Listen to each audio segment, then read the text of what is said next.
नरेंद्र मोदी ने नोटबंदी का फैसला देश हित में लिया है, लेकिन इस फैसले से कांग्रेस को मिर्ची लग गई है। कांग्रेस की इस मिर्ची पर मोदी ने भी नमक छिड़क दिया है और नमक आज का नहीं, चाणक्य का है। जी हाँ, मोदी ने चाणक्य नीति के श्लोक के जरिए कांग्रेस पर चुटकी ली। भाइयों बहनों, चाणक्य नीति में एक बहुत ही उत्तम बात कही गई है और यूपीए ने 10 साल शासन किया। उसके संदर्भ में इसको देखें तो बहुत ही महत्वपूर्ण बात चाणक्य नीति में कही गई है। चाणक्य नीति के 15वें अध्याय का 6वां दोहा है। उसमें कहा गया है, करी अनीति धन जोरेऊ, करी अनीति धन जोरेऊ, 10 वर्ष ठहराए, 11वें के लागते जड़ों मूलते जाए। करी अनीति धन जोरेऊ, 10 वर्ष ठहराए, 11वें के लागते जड़ों मूलते जाए। अन्याय से कमाया हुआ धन केवल 10 वर्ष टिकता है, 11वां वर्ष लगने पर वह मूल धन के साथ नष्ट हो जाता है। ये उनके 10 साल के कार्यकाल के सामने ये जो इकट्ठा किया हुआ है, इस पर चाणक्य उस समय कह के गए थे, उनको पता था।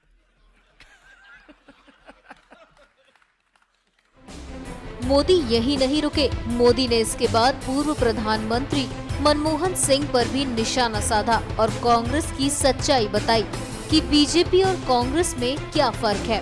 आएंगे कि मोदी ने जल्दबाजी क्यों कर दी?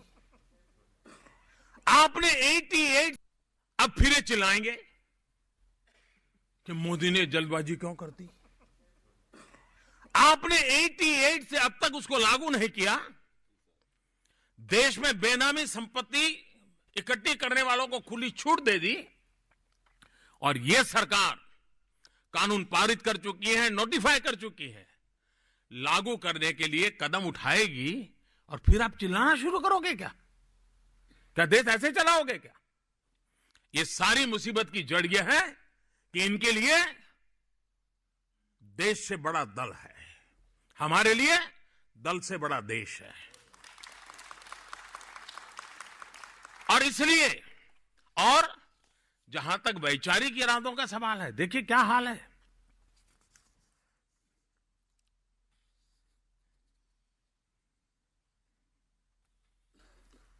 दो 2004 डॉक्टर मनमोहन सिंह जी का भाषण में कोट कर रहा हूं। India 2015 will be a nation of capable and empowered man and women, well-fed and gainfully employed, modern and rational and actively engaged with the world. That is my dream for India at the end of the next decade. A decade is not long time. Indeed, I do hope you share my sense of urgency in doing what we have to do. ये उन्होंने 2004 में जब प्रधानमंत्री बने तब कहा। 24 जुलाई 1991 को क्या कहा था? देखिए फर्क कैसे आ रहा है। दल बड़ा कि देश बड़ा, इस उलझन में कहां से कहां पहुंच जाते हैं। 91 में कहा था, Nobody can deny the existence of large scale tax evasion, both in terms of income and in terms of wealth, unless I find substantial improvement in tax compliance in the next few months. Government will have no choice but to take strong measures to make the tax evader pay a sufficiently high price for such diligencies. ये धमकी की भाषा उस समय कही गई थी और आज सारे स्वर बदल चुके हैं। क्यों? उनको अपने दल की चिंता है, देश की चिंता नहीं है। भाइयों बहनों, चाणक्य नीति में एक बहुत ही उत्तम बात कही गई है और यूपीए ने 10 साल शासन किया। उसके संदर्भ में इसको देखें तो बहुत ही महत्वपूर्ण बात चाणक्य नीति में कही गई है। चाणक्य नीति के 15वें अध्याय का 6वां दोहा है। उसमें कहा गया है, करी अनीति धन जोरेऊ, करी अनीति धन जोरेऊ, 10 वर्ष ठहराए, 11 वे के लागते, जड़ऊ मूलते जाए। करी अनीति धन जोरेऊ, 10 वर्ष ठहराए, 11 वे के लागते, जड़ऊ मूलते जाए। अन्याय से कमाया हुआ धन केवल 10 वर्ष टिकता है, 11वां वर्ष लगने पर वह मूल धन के साथ नष्ट हो जाता है। ये उनके 10 साल के कार्यकाल के सामने ये जो इकट्ठा किया हुआ है, इस पर चाणक्य उस समय कह के गए थे, उनको पता था। नरेंद्र मोदी ने जब बीजेपी संसदीय दल की मीटिंग में कांग्रेस के काले धन पर कांग्रेस की कलई खोली तो सुनकर आप दंग रह जाएंगे। नरेंद्र मोदी ने कांग्रेस की पूर्व प्रधानमंत्री इंदिरा गांधी के शासनकाल में वांगचू समिति की रिपोर्ट का जिक्र किया, जिसे सुनकर आपको भी कांग्रेस की दोहरी राजनीति से घिन आ जाएगी। 26 मार्च 2014 जबकि देश लोकसभा के चुनाव लड़ रहा था, तब यूपीए की सरकार थी। 26 मार्च 2014 को देश की सुप्रीम कोर्ट ने क्या कहा था? Since 1947, for 65 years, nobody thought of bringing the money stashed away in foreign banks to the country. The government has failed in its role for 65 years. This court feels that you have failed in your duty, and so it gave an order for the appointment for the committee headed by the former judges of this court. 3 years have passed, but you have not done anything to implement the order. What have you done? Except for filing one report, you have done nothing. ये पुरानी सरकार की सोच के संबंध में, उनके कारोबार के संबंध में सुप्रीम कोर्ट की 26 मार्च 2014 की टिप्पणी कितनी गंभीर है। मैं एक और बात बताना चाहता हूं।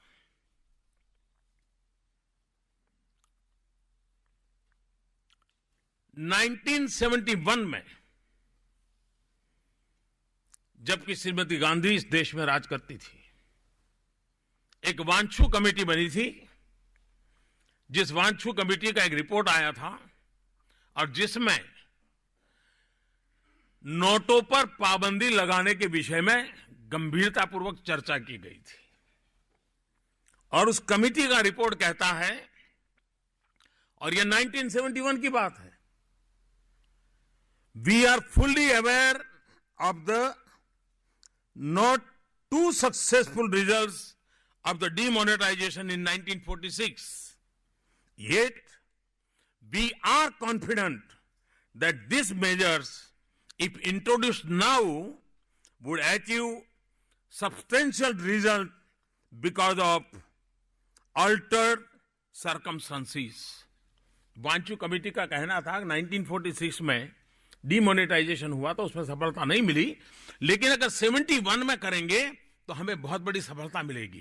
कहने का तात्पर्य यह है कि 1971 में देश को इसकी जरूरत थी जो आज हमने किया है। इतने साल देर कर करके देश का कितना नुकसान किया है यह हम कल्पना कर सकते हैं। और उस समय के जो कैबिनेट सेक्रेटरी, एक सीनियर आईएएस अफसर थे, उन्होंने किताब लिखी है। उस किताब का एक वाक्य मैं कोट करना चाहता हूं। उस किताब में श्रीमान माधव गोडबोले की किताब है, unfinished innings recollections and reflections of a civil servant. वे बाद में कैबिनेट सेक्रेटरी भी बने थे. और यशवंतराव चव्हाण जब फाइनेंस मिनिस्टर थे तब वे उनके सचिव थे. तब उन्होंने एक बड़ा मजेदार अपनी किताब में उल्लेख किया है. When Y.B. Chavan told her means Srimati Gandhi, when Y.B. Chavan told her about the proposal for demonetization and his view that it should be accepted and implemented forthwith, उन्होंने आगे वर्णन किया है कि इंदिरा जी ने चव्हाण के सामने देखा, कुछ पल देखा और फिर इंदिरा जी ने कहा, she asked Chavan only one question, Chavan ji, are no more elections to be fought by the Congress party? Indira ji ने वाई बी चव्हाण को पूछा कि क्या भाई, क्या कांग्रेस को आगे चुनाव लड़ना है कि नहीं लड़ना है? Chavan got the message and the recommendation was slaves. बताइए साहब, दल बड़ा कि देश बड़ा? ये 1971 में सारे रिपोर्ट थे उनके. ये वित्त मंत्री कह रहे थे कि करने की आवश्यकता है, देश के लिए जरूरी है. और उस समय के सीनियर सिविल सर्वेंट ने लिखा है कि वाई.बी. चव्हाण को जब ये पूछा गया, सारी बात रुक गई. जो काम 1971 में किया होता तो आज ये देश की बर्बादी नहीं होती.